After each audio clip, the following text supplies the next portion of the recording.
Students exercise review exercise 2 का question number 10 हमारे पास है। Solve the following system of equation. इसके 2 पार्ट्स हैं, ठीक है, दोनों को हमने सॉल्व करना है। स्टूडेंट्स इसमें जो क्वेश्चन में है यहाँ पर कुछ बुक्स में यहाँ पर 137 लिखा है, ठीक है, वो मिस्टेक है, उसको ठीक कर लें। ये 29 है यहाँ पर, ठीक है। तो ये हमारे पास जो है वो क्वेश्चन है। तो स्टूडेंट सोल्यूशन में हम क्या करेंगे, सबसे पहले हम क्या करेंगे, इनको इक्वेशंस का नाम दे देंगे। इसमें हमने एक्स और वाई की वैल्यू को फाइंड करना होता है, तो इसको हम फर्स्ट इक्वेशन कह देते हैं, और जो हमारे पास जो दूसरी है उसको हम इक्वेशन वाई टू कह देते हैं। स्टूडेंट्स ये +29 है, इक्वल के साइड पर आ जाएगा, तो इसको हम -29 इज इक्वल टू 0 करके लिख देते हैं, ठीक है। तो ये हमारे पास क्या हो जाएगा, इक्वेशन 2 हो जाएगी। स्टूडेंट्स अब फर्स्ट जो इक्वेशन है उसमें से हम या तो एक्स की वैल्यू निकाल सकते हैं या वाई की वैल्यू निकाल सकते हैं, ठीक है। फिर हम क्या करेंगे, उसको इक्वेशन 2 में पुट कर देंगे। तो हम लिख लेंगे फ्रॉम इक्वेशन 2 हमारे पास क्या है, x + y = 3 है। तो स्टूडेंट y इधर ही रहेगा, ठीक है। ये 3x जो है वो इक्वल के साइड पे चला जाएगा, -x हो जाएगा। ये हमारे पास इक्वेशन 3 आ जाएगी, ठीक है। अब y की वैल्यू हमने इसमें से फाइंड की, मर्जी है हम x की भी फाइंड कर सकते हैं, ठीक है। तो इससे कोई फ़र्क नहीं पड़ता, या हम y फाइंड करें या x, हमने y फाइंड किया, ठीक है। तो अब इस y की वैल्यू को हम इक्वेशन 2 में पुट कर देते हैं। तो यहाँ पर हम लिख देते हैं put the value of y in equation 2। तो हमारे पास इक्वेशन 2 ये है, इसमें एक्स स्क्वायर जहाँ पे y है वहाँ पे हम 3 - x लिख देंगे। x² - 3x, y की जगह हम क्या लिख देंगे, 3 - x प्लस y जहाँ पर भी आएगा 3 - x लिख देंगे, ठीक है। ये 3 - x² y की जगह पे -29 इज इक्वल टू 0। इसको सॉल्व कर लेते हैं। ये x² - 3x 3 से मल्टीप्लाई होकर 3 3 ज़ा 9x हो जाएगा। ये माइनस माइनस प्लस हो जाएगा, 3x² हो जाएगा, ठीक है। प्लस 3 - x² यानी a - b होल स्क्वायर का फार्मूला है। तो इसको हम कैसे लिख सकते हैं, a² यानी 3 का स्क्वायर तो 9 आ जाएगा, प्लस b² x का स्क्वायर x² आ जाएगा, -2ab 2a और b, 2 3 ज़ा 6x आ जाएगा, -6x आ जाएगा, ठीक है। -29 इज इक्वल टू 0। अब इसको हम सॉल्व कर लेते हैं यहाँ पर, ठीक है।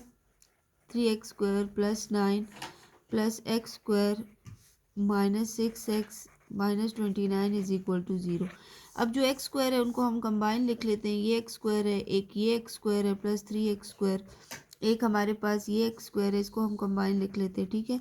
और जो 9x -9x -6x इसको कंबाइन लिख लेते हैं। और जो नंबर्स हैं जैसे कि +9 और -29 इसको हम इधर लिख लेते हैं इज इक्वल टू 0।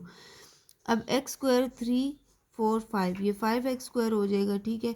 अब -9 और -6 इसको हम प्लस कर लेते हैं, माइनस माइनस प्लस, तो ये क्या आ जाएगा, 9 में 6 प्लस करेंगे तो 15x आ जाएगा, ठीक है।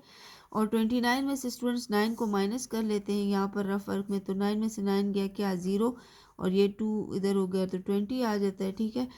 तो यहाँ पे -20 आ जाएगा, ठीक है। बड़ी वैल्यू का जो साइन है वही लगाएंगे हम यहाँ पर इज इक्वल टू 0।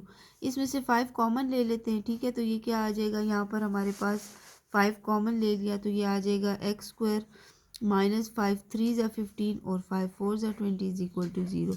ये 5 यहाँ मल्टीप्लाई में इधर आके डिवाइड हो जाएगा, तो ये 0 के नीचे आके जो भी वैल्यू वो ख़त्म हो जाती है। इधर x है, -4 इज इक्वल टू 0/5, ठीक है। ये x² -3x -4 is equal to 0 आ गया। अब स्टूडेंट्स इसके साथ कोई कोफिशिएंट नहीं है, 1 है। अब इसकी हम फैक्टराइजेशन कर लेंगे। फैक्टराइजेशन का क्या रूल है कि फर्स्ट और लास्ट टर्म को हम इसी तरह लिख देते हैं, जैसे कि x² फर्स्ट वैल्यू और -4 लास्ट। अब इसका क्या मेथड है कि हमने दो ऐसे फैक्टर देखने हैं जिसको अगर हम मल्टीप्लाई करें तो -4x² आए। जो फर्स्ट और लास्ट टर्म है इसको मल्टीप्लाई भी कर लेते हैं, तो 1 और 4 को मल्टीप्लाई करें तो -4 ही आएगा। तो मल्टीप्लाई करने से -4x² आता हो और ऐड या सब्ट्रैक्ट करने से -3x आए, तो दो ऐसे नंबर 4 1 ज़ा 4 है, इसको अगर मल्टीप्लाई करें तो 4 आता है, और अगर सब्ट्रैक्ट करें यानी -4 के साथ +1 माइनस करें तो इसको माइनस करने से भी 3 आता है। तो इसलिए हम नंबर जो दो लिखेंगे फैक्टर वो है -4x + x, ठीक है। और साइन हमने बड़ी वैल्यू के साथ माइनस का लगाया क्योंकि यहाँ पे माइनस साइन है, ठीक है। अब इसको हम पेयर बना लेते हैं, कैसे, x² -4x में से x कॉमन है, कॉमन ले लिया, x -4, यहाँ पे +1 कॉमन है, यहाँ पे x -4,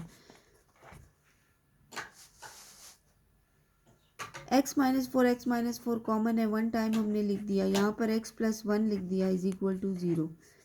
x-4 is equal to 0, एक ये हमारे पास आ गया, एक x+1 इज इक्वल टू 0। अब हमारे पास दो x की वैल्यू आ गई, अब इक्वल टू 0 लिख के हम इसको सॉल्व कर देंगे। एक हमारे पास x-4 इज इक्वल टू 0, तो x-4 इक्वल के उस साइड पे जाके +4 हो जाएगा, ठीक है।